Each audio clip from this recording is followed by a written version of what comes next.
Today, Great.com talks with Mickey Burns, who's the Chief Clinical Officer at Judi's House.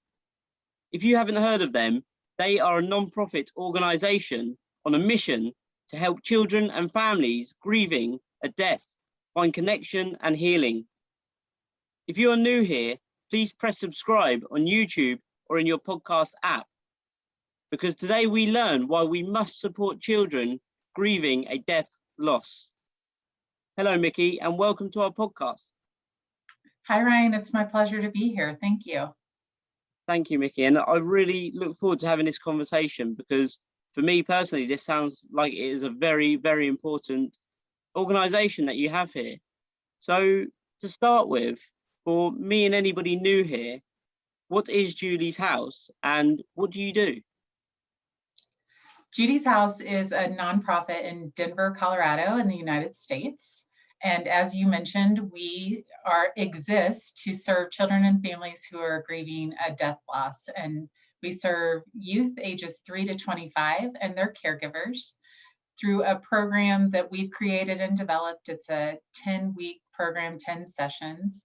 Families come together, so everyone in the family, including the caregivers, come and learn about grief and how grief can be a difficult journey and how it can be a rewarding journey. In addition to that, we also have an evaluation and research arm. So we are constantly looking at the data that we collect from our families and also just data in the community about grief and loss. And we have a training and education arm. So we offer trainings and educational workshops and consultation and outreach to individuals throughout the United States, Canada, and sometimes even over in the UK where you are, Ryan. Wow, thank you so much for sharing that with me. And sort of like what you do obviously is very, very important, but why would you say that is so important to say support the children that are grieving? And it goes from a wide variety of ages up to the ages of 25. So why would you say that is so important to support those individuals? You know, our developmental progress through life has many opportunities for learning and growth and resilience. And it also has many opportunities to get derailed. And what we know through the research that we've done at Judi's House and the research that other individuals have done is that when a child experiences a significant death loss in childhood or young adulthood, it can significantly derail that development, leading to all kinds of different challenges like dropping out of school, not being able to hold down a job, not being able to sustain relationships, depression, anxiety. There's actual research that shows if a child experiences a death loss in childhood, the death of a parent or a sibling, you actually are prone to earlier mortality. And I think in a day and age like the one we're living in today, where we are all coming through the COVID-19 pandemic and we're at different places across the world in terms of what coming through really means, we know that there has been a significant uptick in bereavement for children. There was an article in the New York Times yesterday. It was an opinion piece, but it was saying that over 1 million children worldwide are bereaved because of COVID. In the US, we know that 1 in 14 children will experience the death of a parent or sibling by their 18th birthday. And that's information that we've derived from a tool that we created here at Judi's House and our research arm, JAG Institute, called the Childhood Bereavement Estimation Model. And so we know that if we have the propensity for all of these negative outcomes for children who've experienced a death loss, we need to have resources to be able to help prevent those negative outcomes. And that's what we have the pleasure of being able to provide to our community here at Judi's House. Yeah, and wow, like those figures that you just mentioned there are very, it's quite, I'm trying to think of the word to use, like it's hard to hear that. There's so many children obviously that will experience a loss of a loved one throughout their lives, because we all know that, say, usually the child is meant to say bury their parent, etc. And in this case, this isn't the case. So that's so hard to hear that the numbers are that high. And it's great as well that they've got, say, people like you, organizations like you to offer that support. So what would you say that some of the greatest needs of those individuals that you support and serve are, and sort of how are you part of the solution? That's a great question, Ryan. What we find that the children need and the families, that is, they need a compassionate response to loss. Unfortunately, because death and the idea of thinking about not being here is so frightening to all of us, we often avoid the topic and it becomes rather taboo.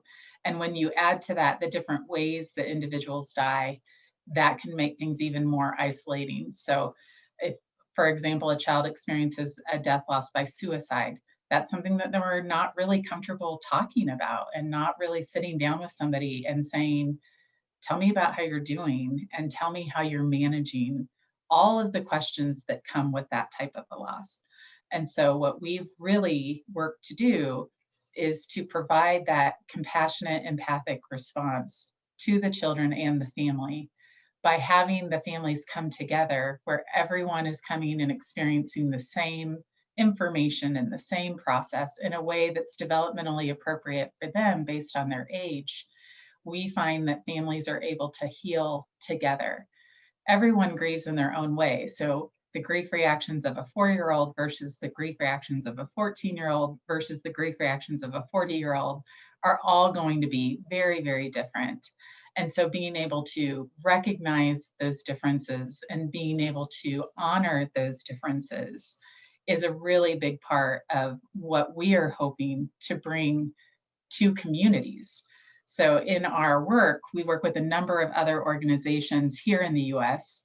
The National Alliance for Grieving Children is a partner of ours, and they have a number of member organizations across the country who provide this type of compassionate support to families who've had a death loss.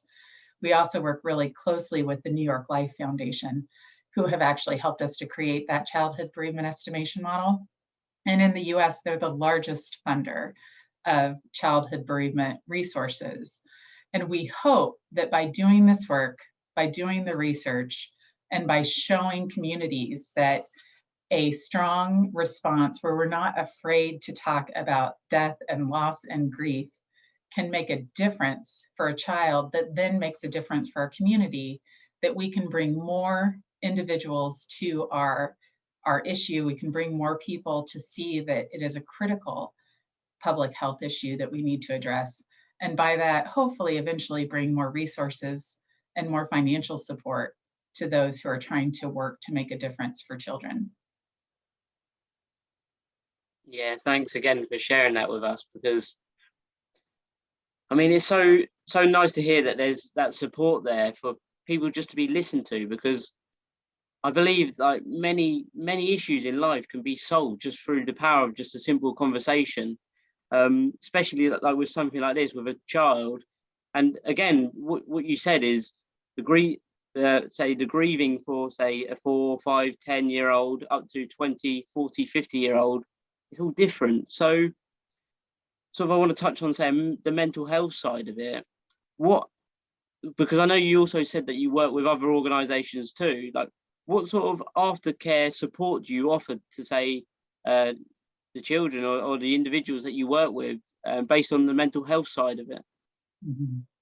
I'm so glad you brought up the mental health aspect. That in the field of childhood bereavement and bereavement in general, there's kind of a number of different positions where some individuals like to think of grief as a normal, natural reaction to a loss.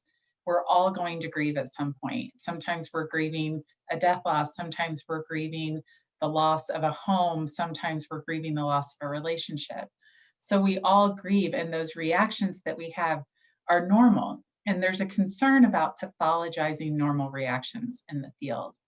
At the same time, we know that for some individuals, when your grief reactions become something that keeps you from being able to go through your daily life and really starts to cause dysfunction and disruption, being able to have access to mental health support is really essential. And it's different across the world, whether or not that support is going to be available to you. So at Judy's House, we see our program as both a prevention program, so preventing kids from getting to the place where they have a diagnosable mental health disorder like depression and anxiety. And we also see it as an intervention where youth and adults who already are at that level where they feel like they can't continue to function know that because we have licensed mental health clinicians on our staff, that they can get the level of support that they need. Unfortunately, in the US at least, getting reimbursement from insurance for that type of care has historically not been available. Just recently in May, there have been changes to the diagnostic criteria, and a new diagnosis has been included called prolonged grief disorder. This, of course, has brought more controversy to the field. While some are really excited that there's this diagnosis, and that means that we can start to recognize that grief can become quite a burden in some cases and can need help from clinicians and from doctors and other individuals. Others worry that by creating this diagnosis, we will start to pathologize normal grief. So a big part of what we are doing when we're going out to communities and we're doing this education is trying to help people recognize when is the grief reactions that you're experiencing something that's normal and natural, and that the help of a loving community, a loving family, friends can really help you to move through that. And when are they at a level where being able to access a social worker, a psychologist, a counselor could really help to be able to take on these grief reactions and manage them in a way that allows you to get back to some of the life activities that you've been missing. Yeah, and thank you again for sharing that with us, because that was very detailed as well. And it sounds like you're looking out for, say, the individuals, the differences, say, in their day-to-day lives, because we all act differently, right, as well, because some individuals might hide it well than others would. And you sort of notice those patterns, you pick up on those patterns, how, say, the individuals change over time. Obviously, following death of a loved one, I'm sure it's awful, and I haven't really experienced that really close to myself. But say if it was, say, a young child that had lost, say, a parent, etc., we all go through childhood being raised by a parent. So I'm sure it could be super difficult for, or it is super difficult for those young children. So yeah, again, it's just so nice that they've got that support there to reach out and have those conversations, and yeah, hopefully sort of deal with what they're going through, because again, it's so awful to have to experience that. So I wanted to ask, say, more on your organization side of it. Since its founding in 2002, what have been some of your, say, greatest struggles, and how did you overcome them? So that's another great question. So we've been around for almost 20 years, which we're pretty proud of, and we've grown every year. And I think there have been many growing pains along the way. So we are here in Denver, Colorado, and one thing that our city has experienced is increased real estate value. And so as we've grown as an organization, being able to have the space and the capacity to be able to meet the need of an increasing number of individuals and families has been a challenge. And so over the years, we've been able to move from location to location and really been able to expand our capacity to serve in that way. We also had encountered at one point, our organization did not employ licensed mental health clinicians at the level that we do now. And what our co-founder, Dr. Brooke Greasy, we were founded by Brian Greasy, a former NFL football player, and his wife, who is a psychologist. Dr. Greasy recognized that the children coming and participating in our groups had an increasing level of trauma, that there was a concern if we didn't have clinicians available to be able to recognize that that trauma was coming through, to be able to have a compassionate response to a child who is maybe experiencing suicidal thoughts, that we ran the risk of potentially doing more harm than good. And so it was probably around 2011 that we made a decision to have a licensed mental health professional or an individual who's training to be a licensed mental health professional in all of our programs. And that has really changed the way we approach our work. And I think finally, any nonprofit probably that you've talked to, Ryan, says there's always difficulty raising the funds. And so we're fortunate to have an incredible development team here at Judy's house who works hard to get the message out, to raise awareness, to have people know that we rely solely on donations and grants from the community. All of our services that we offer are free. And so to be able to keep those services free, bringing in the dollars is really important. So I appreciate you having us here today and being able to talk about what we do, because it's by getting the message out and raising that awareness that we can bring more financial resources to the field. Yeah, and it makes it's so important, obviously, to have that finance there to help the individuals as well, because you can't help them with no money. So just another question that I'd like to ask, if you've got the facts and figures there, say how many children have you helped in total since you've been running? Since we began in 2002, we have helped over 11,000 individuals. And it's interesting, we talk a lot about the number of people that we've helped. And as a clinician and as an administrator, I'm always focused not just on the number that we've helped, but the depth of the services that we offer. And so in a typical year, we provide about 14,000 hours of service to our community. And a family on average will stay at Judy's house for about a year to receive the support that they need as they move through their grief. But we're also here whenever they need us. So we let a family know, once you're a Judy's house family, you're always a Judy's house family. And you can come back if, when you hit a developmental milestone like puberty, the grief comes back in a way that you hadn't anticipated. We're here and we'll be able to support you through that too. Again, that's just so nice to hear that the support's there, like you guys are there throughout the whole childhood. Like the children don't feel like they come to see you, but then they go away and then they can't come back. So again, it's just so nice that, say, the door is always open to help with any issues that they may come across as well. So if you have one, do you have, say, one of your greatest success stories that you could share with us at all? There's so many, it's kind of hard to choose just one, but I will choose one from when I very first started. I've been at Judy's house for almost 9 years now. And when I had first started, I tend to work with adults. I tend to be working with the parents. But there was a young girl, I think she was about 5 years old. And when she started in our programs, she was having some really significant medical health issues. And so they were running lots of tests at the hospital, doing some gastroenterology tests and really trying to figure out what was going on. And when her family would come, they were like, we got these medical problems going on. It has nothing to do with that this child had lost her father, but we just wanted to let you know that this is another thing that she's having to deal with.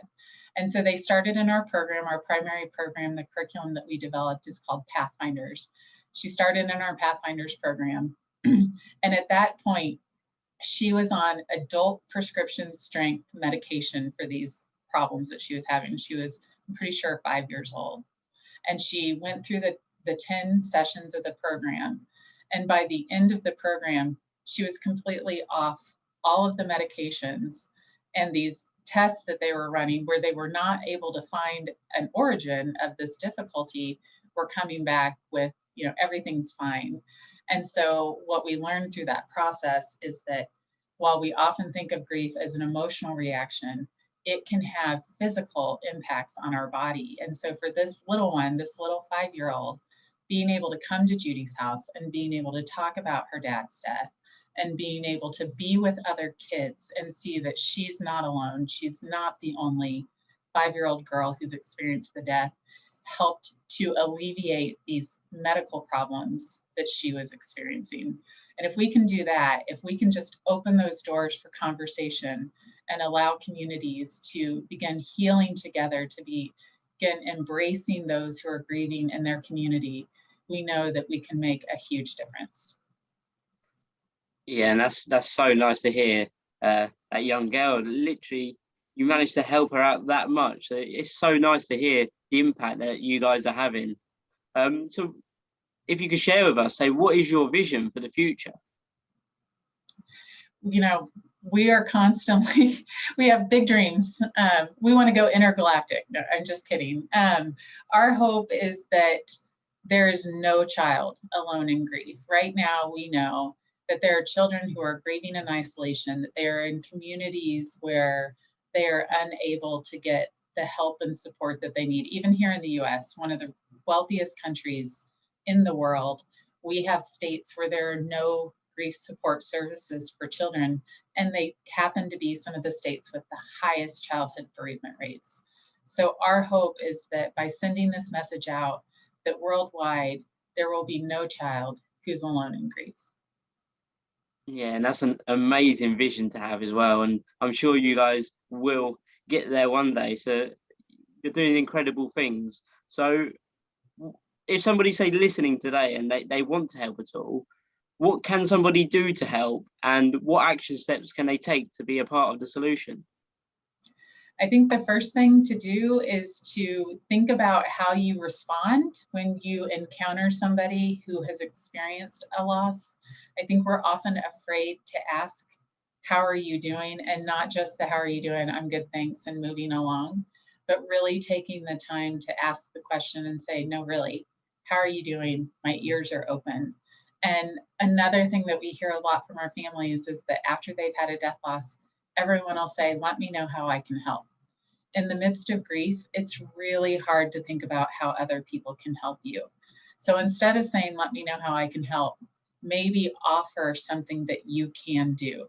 Hey, can I come over and mow your lawn next week? Hey, can I take the kids for a night so that you can have some time to yourself?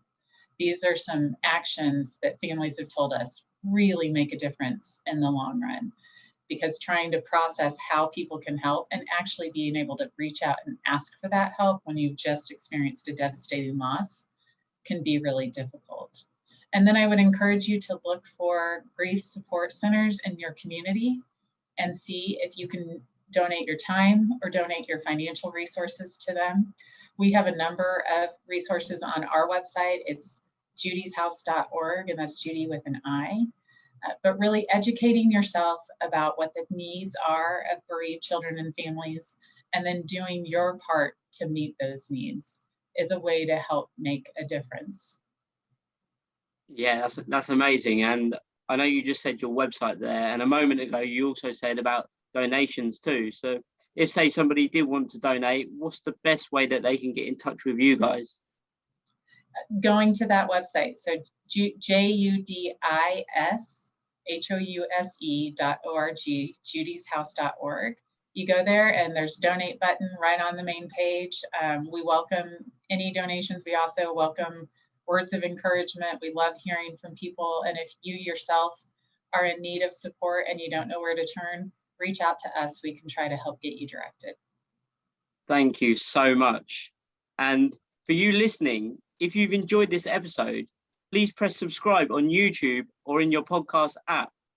That will show the algorithms that this is an important conversation, so more people can learn why the importance of supporting grieving children in need